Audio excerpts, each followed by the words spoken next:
एक ऐसा तानाशाह जिसे विरोध करने वाले लोग कतई बर्दाश्त नहीं थे। हर वो इंसान जिसने उसका विरोध किया उसे मरवा दिया गया। Adolf Hitler, Mussolini, Genghis Khan, Saddam Hussein, Ivan the Terrible जैसे तानाशाहों की फहरिस्त में इस तानाशाह का नाम भी शामिल है जिसे सनकी और क्रूर कहा गया। जी हाँ, हम बात कर रहे हैं सोवियत रूस के तानाशाह जोसेफ स्टालिन की। सोवियत संघ के शासक जोसेफ स्टालिन को कभी कम्युनिस्टों का आदर्श माना जाता था। स्टालिन ने रूस को ताकतवर बनाया और दूसरे विश्व युद्ध में हिटलर को हराकर इतिहास रचा। करीब 2.5 दशक तक सोवियत संघ की राजनीति में उनका दबदबा रहा। स्टालिन के जुल्मों सितम की कई कहानियां इतिहास के पन्नों में दर्ज हैं। विरोध के चलते स्टालिन ने अपनी ही पार्टी में सेंट्रल कमेटी के 93 सदस्यों के अलावा सेना के 103 जनरल और 81 एडमिरल को भी मरवा दिया था। वो सोवियत संघ के बहुत बड़े हीरो भी थे। जोसेफ स्टालिन को हीरो और विलेन दोनों के तौर पर जाना जाता है, मगर क्या वो वाकई ऐसे थे या फिर उन्हें आज नरसंहार करने वाले नेता के तौर पर याद किया जाए? तो चलिए जानते हैं जोसेफ स्टालिन के बारे में डिक्टेटर द रूलर की इस भाग में।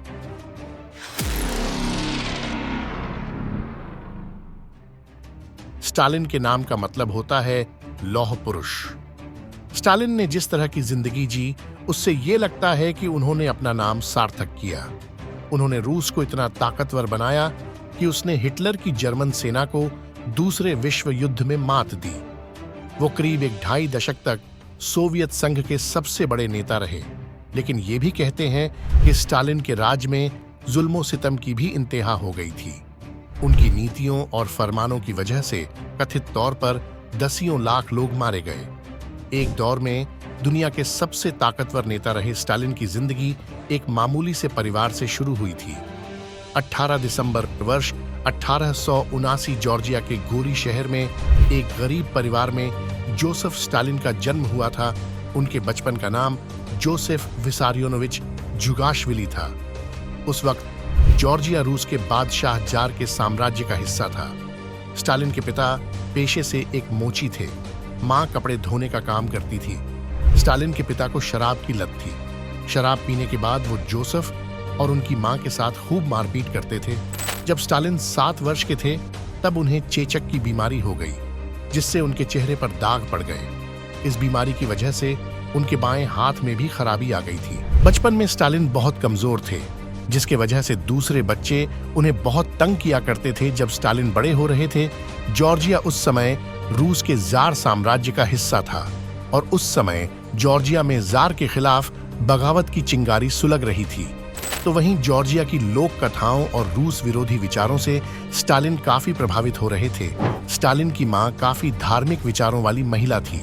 उन्होंने स्टालिन को 1895 में पादरी बनने की पढ़ाई करने के लिए जॉर्जिया की राजधानी तिब्लिसी शहर भेज दिया, जो करीब ही था।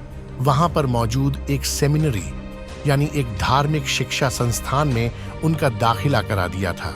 उनको जॉर्जिया के ऑर्थोडॉक्स चर्च में पादरी की पढ़ाई के लिए स्कॉलरशिप मिल रहा था, लेकिन स्टालिन को धार्मिक किताबों में जरा भी दिलचस्पी नहीं थी। वो छुप छुप कर कार्ल मार्क्स की किताबें पढ़ा करते थे। कार्ल मार्क्स की लेखों ने उन पर गहरा असर डाला कि वो रूसी बादशाहत के खिलाफ चल रहे क्रांतिकारी आंदोलन में दिलचस्पी लेने लगे और उन दिनों एक समाजवादी विचारधारा वाले संगठन में भी शामिल हो गए। ये संगठन रूस के बादशाह के खिलाफ लोगों को एकजुट करता था। इन सब के चलते स्टालिन ने सेमिनरी में परीक्षाएं नहीं दी, जिससे 1899 में उन्हें धार्मिक स्कूल से बाहर कर दिया गया। स्कूल छोड़ने के बाद 20वीं सदी की शुरुआत में स्टालिन ने तिफ्लिस के मौसम विभाग में काम करना शुरू कर दिया था। स्टालिन सरकार विरोधी आंदोलनों में सक्रिय हो गए। वो अक्सर हड़ताल और विरोध प्रदर्शन आयोजित किया करते थे। जार की खुफिया पुलिस को स्टालिन की हरकतों का अंदाजा हो चुका था। मजबूरन उन्हें अंडरग्राउंड होना पड़ा। तब स्टालिन बोल्शेविक पार्टी के संपर्क में आए। 1905 में स्टालिन ने पहली बार रूसी साम्राज्य के खिलाफ गुरिल्ला युद्ध में हिस्सा लिया। रूस में बोल्शेविक क्रांति को चलाने वाले व्लादिमीर लेनिन से स्टालिन की फिनलैंड में पहली मुलाकात हुई थी और लेनिन स्टालिन की प्रतिभा के कायल हो गए। 1907 में स्टालिन ने तिफलिस में एक बैंक में डकैती डालकर 2.5 लाख रूबल चुरा लिए। ये रकम जार विरोधी आंदोलन में काम आई। उनको 1909 से 1913 के बीच में कई बार गिरफ्तार किया गया और जेल भेजा गया। तिफलिस में बैंक डकैती के बाद स्टालिन को जॉर्जिया छोड़कर भागना पड़ा था। वो अजरबैजान के बाकू शहर में जाकर रहने लगे। जोसेफ ने 1906 में केटेवान स्वानिजे से शादी किया। वो एक सामंती परिवार से थी। शादी के 1 साल बाद स्टालिन एक बेटे के पिता बन गए। स्टालिन ने बेटे का नाम याकोव रखा। याकोव को जन्म देने के कुछ समय बाद साल 1907 में स्टालिन की पत्नी केटेवान का टाइफाइड की वजह से इस दुनिया को अलविदा कह गई। इस बात से स्टालिन को जबरदस्त झटका लगा था।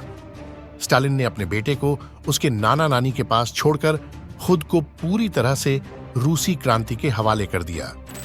इसी दौरान उन्होंने अपना नाम बदलकर स्टालिन रख लिया। बागी तेवरों के चलते स्टालिन को कई बार गिरफ्तार किया गया। 1910 में उन्हें साइबेरिया भेज दिया गया था। 1917 में लेनिन की अगुवाई में रूस में कम्युनिस्ट क्रांति कामयाब हो गई। लेनिन ने लोगों से अमन, जमीन और रोटी का वादा किया। स्टालिन ने इस क्रांति में अहम रोल निभाया था। वो उस दौरान बोल्शेविक पार्टी का अखबार प्रावदा चलाते थे। जब स्टालिन ने लेनिन को जार की सेना से छुड़ाकर फिनलैंड भागने में मदद की तो स्टालिन को पार्टी में बड़ा स्थान मिल गया। जार की हुकूमत खत्म होने के बाद रूस में गृह युद्ध छिड़ गया। गृह युद्ध के दौरान स्टालिन ने पार्टी के भगोड़ों और बागियों को सरेआम सूली पर चढ़ाने का आदेश दिया। जब लेनिन सत्ता में आए तो उन्होंने स्टालिन को कम्युनिस्ट पार्टी का महासचिव नियुक्त किया। वर्ष 1924 में लेनिन की मौत हो गई। इसके बाद स्टालिन ने खुद को उनके उत्तराधिकारी के तौर पर पेश किया, जबकि पार्टी के बहुत से नेता ये समझते थे कि लेनिन के बाद लियोन ट्रॉट्स्की ही उनके वारिस होंगे। लेकिन ट्रॉट्स्की को कई लोग बहुत आदर्शवादी मानते थे। उन्हें लगता था कि ट्रॉट्स्की के सिद्धांतों को असल जिंदगी में लागू कर पाना बहुत मुश्किल है। इस दौरान स्टालिन ने अपनी राष्ट्रवादी मार्क्सवादी विचारधारा का जोर शोर से प्रचार शुरू कर दिया था। उन्होंने कहा कि उनका मकसद सोवियत संघ को मजबूत करना है, पूरी दुनिया में इनकलाब लाना नहीं। जब ट्रॉट्स्की ने स्टालिन की योजनाओं का विरोध किया तो स्टालिन ने उन्हें देश निकाला दे दिया। 1920 के दशक के आखिर के आते आते स्टालिन सोवियत संघ के तानाशाह बन चुके थे। 20 के दशक में ही स्टालिन ने पंचवर्षीय योजनाओं के जरिए देश की तरक्की के लिए काम करना शुरू कर दिया था। वो सोवियत संघ को आधुनिक देश बनाने में जुट गए। स्टालिन को लगता था कि अगर सोवियत संघ में औद्योगिकरण नहीं हुआ तो कम्युनिस्ट क्रांति नाकाम हो जाएगी, देश बर्बाद हो जाएगा, पड़ोस के पूंजीवादी देश उस पर कब्जा कर लेंगे। स्टालिन के राज में सोवियत संघ में कोयले, तेल और स्टील का उत्पादन कई गुना बढ़ गया। देश ने तेजी से आर्थिक तरक्की की। स्टालिन ने अपनी योजनाओं को बहुत सख्ती से लागू किया। कारखानों को बड़े बड़े टारगेट दिए जाते थे। कई बार तो ये टारगेट पूरे कर पाना नामुमकिन सा लगता था, और जो लोग लक्ष्य हासिल करने में नाकाम रहते उन्हें देश का दुश्मन कहकर जेल में डाल दिया जाता था। अकाल का भयंकर दौर आया जब स्टालिन सत्ता में आए तो रूस में ज्यादातर जमीन छोटे छोटे टुकड़ों के मालिकाना हक में बटी हुई थी। अक्सर अकाल पड़ा करते थे। खेतों में बहुत कम अनाज होता था। स्टालिन ने खेती का आधुनिकीकरण शुरू कर दिया। उन्होंने तमाम जमीन का राष्ट्रीयकरण कर दिया। बहुत से किसानों ने इसका विरोध किया। इसकी वजह से करीब 50 लाख लोग भूखमरी का शिकार हुए और मर गए। इससे नाराज स्टालिन ने जमाखोरी करने वाले और उनकी नीतियों का विरोध करने वाले किसानों को मरवाना शुरू कर दिया। दसियों लाख लोग मारे गए। 30 के दशक का आखिर आते आते सोवियत संघ में जमीन का पूरी तरह से राष्ट्रीयकरण हो गया था। अनाज का उत्पादन कई गुना बढ़ गया। स्टालिन ने अपने व्यक्तित्व को बढ़ा चढ़ाकर पेश किया। सोवियत संघ में कई शहरों का नाम उनके सम्मान में रखा गया। इतिहास की किताबें दोबारा लिखी गईं, जिनमें उनको प्रमुखता दी गई। उनका नाम सोवियत संघ के राष्ट्रीय गीत का हिस्सा बन गया। और तो और जोसेफ स्टालिन खुद को एक नरम दिल और देशभक्त नेता के तौर पर प्रचारित करते थे। लेकिन स्टालिन अक्सर उन लोगों को मरवा देते थे जो भी उनका विरोध करता था, फिर चाहे वो सेना के लोग हों या फिर कम्युनिस्ट पार्टी के। आरोप तो ये भी है कि स्टालिन ने पार्टी की सेंट्रल कमेटी के 139 में से 93 लोगों को मरवा दिया था। इसके अलावा उन्होंने सेना के 103 जनरल और एडमिरल में से 81 को मरवा दिया था। स्टालिन की खुफिया पुलिस बड़ी सख्ती से उनकी नीतियां लागू करती थी। साम्यवाद का विरोध करने वाले 30 लाख लोग साइबेरिया के गुलाग इलाके में रहने के लिए जबरदस्ती भेज दिए गए थे। इसके अलावा करीब 7.5 लाख लोगों को मरवा दिया गया था। वर्ष 1919 में जोसेफ स्टालिन ने नदेज़्दा एल्लिलुएवा से दूसरी शादी की। इस शादी से स्टालिन को एक बेटी स्वेतलाना और बेटा वैसिली हुआ, लेकिन स्टालिन अपनी दूसरी पत्नी से बहुत बदसलूकी करते थे। स्टालिन की दूसरी पत्नी नदेज़्दा ने वर्ष 1932 में खुदकुशी कर ली, जबकि आधिकारिक तौर पर उनकी मौत की वजह बीमारी बताई गई। दूसरे विश्व युद्ध के दौरान स्टालिन की पहली शादी से हुए बेटे याकोव को जर्मन सेना ने गिरफ्तार कर लिया। जब जर्मनी ने कैदियों की अदला बदली में याकोव को रूस को सौंपने का प्रस्ताव किया तो स्टालिन ने यह प्रस्ताव ठुकरा दिया। जर्मनी के युद्धबंदी कैंप में ही वर्ष 1943 में स्टालिन के बेटे याकोव की मौत हो गई। स्टालिन की बड़ी उपलब्धि दूसरे विश्व युद्ध में हिटलर को हराना थी। 1939 में दूसरा विश्व युद्ध शुरू होने से पहले स्टालिन और हिटलर ने एक समझौता किया था। समझौते के मुताबिक जर्मनी और सोवियत संघ एक दूसरे पर हमला नहीं करेंगे। उसके बाद उन्होंने पोलैंड और रोमानिया के साथ साथ एस्टोनिया, लातविया और लिथुआनिया जैसे बाल्टिक राज्यों को रूस में मिलाया। जब दूसरा विश्व युद्ध शुरू हुआ तो स्टालिन ने जर्मनी के तानाशाह हिटलर के साथ समझौता करके पूर्वी यूरोप के देशों का आपस में बंटवारा कर लिया। जर्मनी की सेना ने बड़ी आसानी से फ्रांस पर कब्जा कर लिया। ब्रिटेन को भी पीछे हटना पड़ा। इस दौरान रूसी सेना के जनरलों ने स्टालिन को आगाह किया कि जर्मनी सोवियत संघ पर भी हमला कर सकता है, लेकिन स्टालिन ने अपने फौजी कमांडरों की चेतावनी अनसुनी कर दी। उन्होंने फिनलैंड पर भी हमला किया। फिर जून 1941 में जर्मनी ने नाजी सोवियत समझौता तोड़ दिया और सोवियत रूस पर जबरदस्त हमला कर दिया। सोवियत सेनाओं को भारी नुकसान उठाना पड़ा। हिटलर के धोखे से स्टालिन इस कदर गुस्सा हो गए कि वो कोई फैसला नहीं ले पा रहे थे। कई दिनों तक सोवियत संघ की सरकार दिशाहीन रही। इस दौरान हिटलर की सेनाएं राजधानी मॉस्को तक आ पहुंची। जर्मनी के लगातार हमलों से सोवियत संघ का बुरा हाल था। देश तबाही के कगार पर खड़ा था, लेकिन स्टालिन नाजी सेना पर जीत के लिए अपने देश के लाखों लोगों को कुर्बान करने के लिए तैयार थे। दिसंबर 1941 में जर्मन सेनाएं रूस की राजधानी मॉस्को के बेहद करीब आ पहुंची। सलाहकारों ने स्टालिन को मॉस्को छोड़ने की सलाह दी, मगर स्टालिन ने इससे साफ इनकार कर दिया। उन्होंने अपने कमांडरों को फरमान जारी किया कि उन्हें नाजी सेनाओं को किसी भी कीमत पर हराना होगा। जर्मनी और रूस के बीच जंग में स्टालिनग्राड की लड़ाई से निर्णायक मोड़ आया।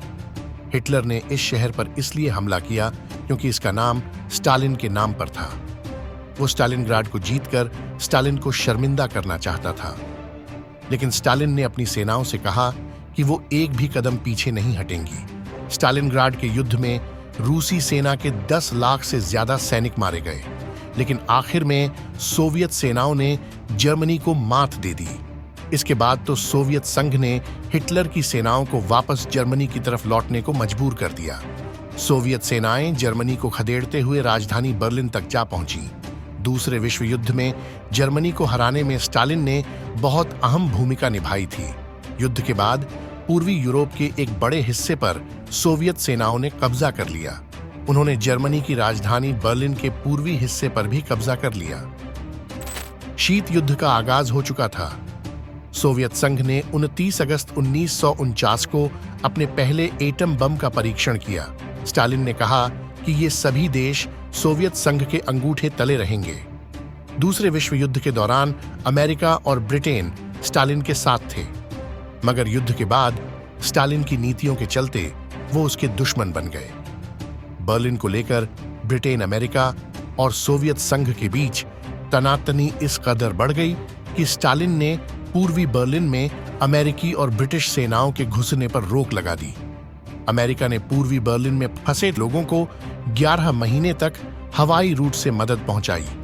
अपने आखिरी दिनों में स्टालिन को दिमाग से संबंधित बीमारी हो गई थी। 5 मार्च 1953 को दिल का दौरा पड़ने से स्टालिन का निधन हो गया। सोवियत संघ में बहुत से लोगों ने उनकी मौत पर मातम मनाया, उन्हें महान नेता बताया जिसने देश को एक नई ऊंचाई पर पहुंचाया था, जिसने हिटलर को हराने में अहम भूमिका निभाई। लेकिन सोवियत संघ में ही लाखों लोग ऐसे भी थे जिन्होंने स्टालिन की मौत का जश्न भी मनाया। स्टालिन के शव को मॉस्को के रेड स्क्वायर स्थित मकबरे में सुरक्षित रखा गया था। वहां उनका शव वर्ष 1961 तक था। स्टालिन के बाद सोवियत संघ के नेता बने निकिता ख्रुश्चेव ने जब सत्ता संभाली तो ख्रुश्चेव ने स्टालिन की नीतियों से किनारा कर लिया, रूस को स्टालिन के प्रभाव से मुक्त करना शुरू कर दिया। उसी मुहिम के हिस्से के तौर पर उनके शव को मकबरे से निकालकर क्रेमलिन की दीवार के करीब दफनाया गया। कुल मिलाकर स्टालिन की जिंदगी एक ऐसे शख्स की रही जिसने शुरुआत तो इनकलाब से की थी, मगर बाद में वो सनकीताना शाह बन गए, यानी वो हीरो भी थे और विलेन भी। आपको ये जानकारी कैसी लगी जरूर शेयर करें और जुड़े रहिए। गजब दुनिया के साथ फिर मिलेंगे डिक्टेटर द रूलर की अगली कड़ी में।